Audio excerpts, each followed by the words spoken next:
Alors, je m'appelle Georges Boudon, je suis physicien émérite à l'Institut de physique du globe de Paris, institut dans lequel j'ai fait toute ma carrière scientifique. Donc, je suis volcanologue et j'ai travaillé sur un certain nombre de volcans actifs, notamment sur les volcans des petites Antilles et particulièrement sur les volcans de la Martinique, aussi bien sur la montagne Pelée que sur le volcan des Pitons du Carbet, qui sont les deux volcans qui sont classés donc, au patrimoine mondial.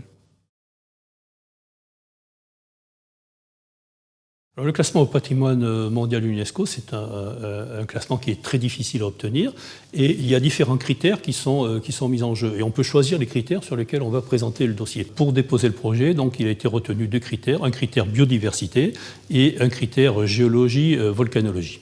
Les différents arguments donc, pour pouvoir présenter le projet de classement au patrimoine mondial étaient bien sûr basés sur la biodiversité, sur toutes les espèces endémiques, l'évolution des espèces endémiques, la protection de ces espèces, que ce soit végétale ou animale, et pour la géologie, donc le caractère particulier de ces deux volcans, de la montagne Pelée et des Pitons du Carbet. Les particularités géologiques, donc on va commencer par les pitons du Carbet. Les pitons du Carbet, ce sont des pitons, des dômes de lave qui sont extrêmement érigés, extrêmement pointus, comme on peut le voir sur l'image. La particularité de ces dômes, c'est qu'ils sont, lorsqu'ils sont mis en place, ils étaient extrêmement visqueux. Et s'ils étaient visqueux, c'est parce qu'ils étaient extrêmement cristallisés, avec des cristaux de biotite, d'amphibole, de quartz qui atteignent jusqu'à 2 cm de diamètre, ce qui est exceptionnel. Alors, ces magmas qui étaient tricristallisés donc, se refroidissaient lentement dans le réservoir avant de monter, et normalement, ils n'auraient pas dû atteindre la surface. Ils ont pu atteindre la surface tout simplement parce qu'on a eu une grande déstabilisation de tout le flanc ouest du volcan.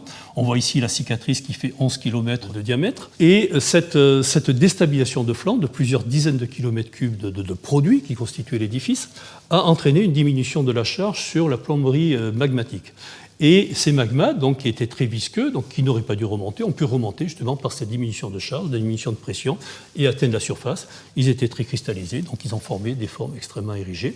Et la particularité de ces pitons du Carbet, c'est qu'on n'a pas un seul dôme, mais on a une dizaine de pitons, de dômes, qui se sont mis en place entre 320 000 et 350 000 ans, 320 000 étant la fin de l'activité de ces pitons du Carbet, alors que sous la montagne Pelée, on commençait à avoir du volcanisme qui se produisait.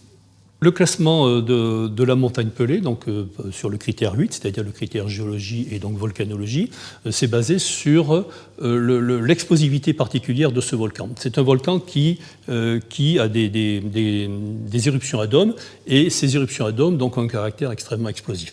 Généralement, les dômes, sur la plupart des volcans, lorsqu'ils se construisent, c'est un magma dégazé qui arrive à la surface, qui va former un dôme qui grossit.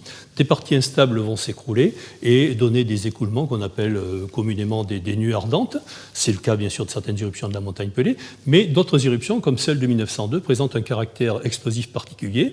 Au tout début de la croissance du dôme, c'est-à-dire à peine 2 jours après que le magma soit arrivé à la surface, on avait une poche de magma moins dégazée qui est remontée à la surface et qui va exploser, comme le dôme est de petite taille, dans une direction particulière, puisqu'on a une échancrure dans le cratère de la montagne Pelée, et donc dans la direction du sud-ouest, notamment dans les directions de Saint-Pierre. Cette explosion, dirigée latéralement, extrêmement violente, avec des vitesses de plus de 150 mètres secondes, a détruit la ville de Saint-Pierre. Et la caractéristique de ce type d'explosion, c'est qu'elles se sont renouvelées plusieurs fois au cours de l'éruption. Entre le 8 mai 1902, celle qui a détruit la ville de Saint-Pierre et qui a fait 28 000 morts, jusqu'au 30 août 1902, où on a eu une explosion encore plus violente, dirigée vers le sud, qui a également affecté la ville de Morne-de-Rouge, faisant 1500 victimes de plus. Alors cette explosivité particulière donc, est exceptionnelle, est unique dans les dômes dans le monde entier. On retrouve ça qu'à la montagne Pelée. Et ce qu'on a découvert en étudiant géologiquement l'histoire de la montagne Pelée, c'est que ce type d'explosion se renouvelait aussi plusieurs fois dans les éruptions plus anciennes, notamment lors de la dernière éruption qui s'est produite, magmatique qui s'est produite en 1300 de notre ère, où on a eu également ce type d'activité. Donc c'est ce caractère particulier qu'on ne retrouve pas sur les autres volcans dans le monde entier, qui est des volcans qui produisent des dômes, et qui est montré, donc qui a permis de dire que c'était un caractère universel, caractère unique de cette activité explosive. Et une autre caractéristique importante de ce volcan, c'est la formation d'une aiguille. Entre le mois de septembre 1902 et 1903, toujours pour cette éruption, on a eu la croissance d'une aiguille qui est montée, qui s'est écroulée régulièrement, mais qui a atteint, dans sa phase la plus haute, 350 mètres au-dessus du sommet du dôme, donc quelque chose de considérable.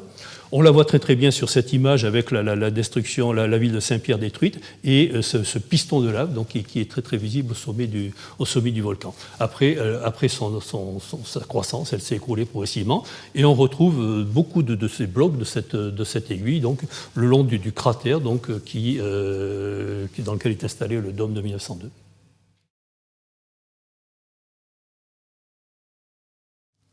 Alors, comme on a retenu deux critères pour le classement au patrimoine mondial, le critère biodiversité et le critère géologie, donc pour la partie géologie-volcanologie, l'Institut de physique du globe et l'Observatoire volcanologique de la Martinique ont été fortement impliqués donc, dans le montage de cette partie du dossier, parce que c'est sur les arguments que nous avons avancés qu'on a pu monter donc, le dossier. Donc, c'est une forte implication de l'Institut de physique du globe sur la connaissance du volcanisme que l'on avait et pour pouvoir établir donc, le caractère unique, le caractère universel de ces deux volcans, du Piton du Carbet et de la montagne Pelée. L'Observatoire volcanologique donc, de la Martinique va continuer normalement son activité, ça n'aura aucune implication sur la surveillance, si ce n'est que cette surveillance est actuellement renforcée par une recrudescence de l'activité sismique.